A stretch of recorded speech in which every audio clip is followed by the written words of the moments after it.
Sveiki. Pasidalinsiu informaciją apie moliūgus. Auginame daugybę metų Dviejų rūšių moliūgus. Viena rūšis tai yra sultim. Jie įprastai auga labai dideli, bet mes išmokom auginti juos mažesnius. O kita rūšis japoniški Hokkaido.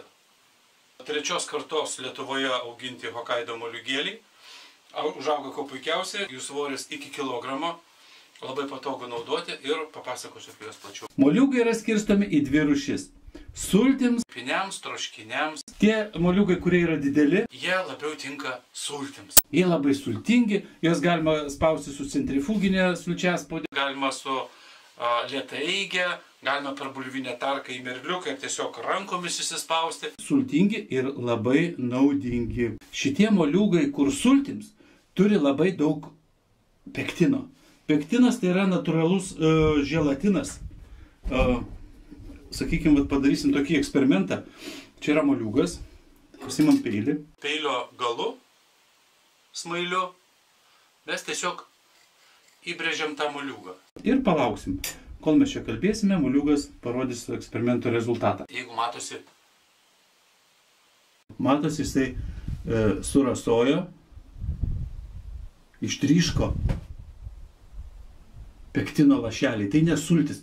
Pektinas yra visiškai skaidrus. Pektinas yra kaip tyras rasos lašelis. pektinas jisai labai naudingas kremzlėms, mūsų sąnarių audiniams, regeneruoja, atstato, stiprina raiščius ir patį sąnarių audinį. Tai yra augalinis, natūralus. Jeigu mes šitai įbrėžę moliūgą palaikysime tą pektiną sausoje vietoje, jisai sustings ir bus toks kaip želė. Tai yra augalinis, natūralus želatinas.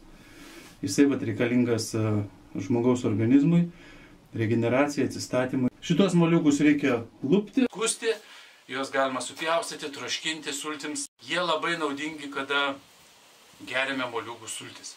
Jeigu turi žmogus problemų su sąnariais, kažkur braškas, sprandas, skauda sąnarius, tai reiškia, kad arba sąnariuose susikaupia druskų kristalai ir braižo audinį, gaunasi uždegiminiai procesai.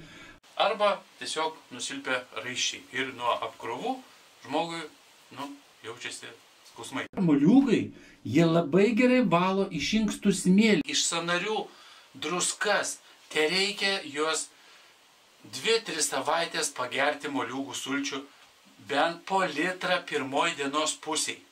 Kasdien. Iš ryto atsikeliam, įsispaudžiam moliūgų sulčių. Ir geriam tą litrą, pageidautina nieko nevalgyti, o tik tai sultis gerti. Pietaujam įprastai. Ir po 2-3 savaičių Jūs lakstysite kaip stirnelės. pajusite Rezultatą. Tai geriame sultis. ir einam į sporto salę. Ir privalgę moliūgų, prigėrę mes galime sportuoti. Antra moliūgų rūšis yra Hokkaido. Šitie yra trečia karta auginami Lietuvoje.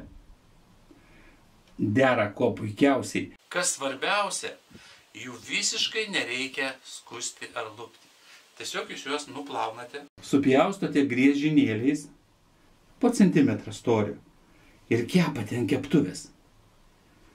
Truputį aliejaus, apkepat abi pusės, apibarstote druskuotais prieskoniais, kokiu kariu ar ten garam masalą, ką turit. Ir valgot.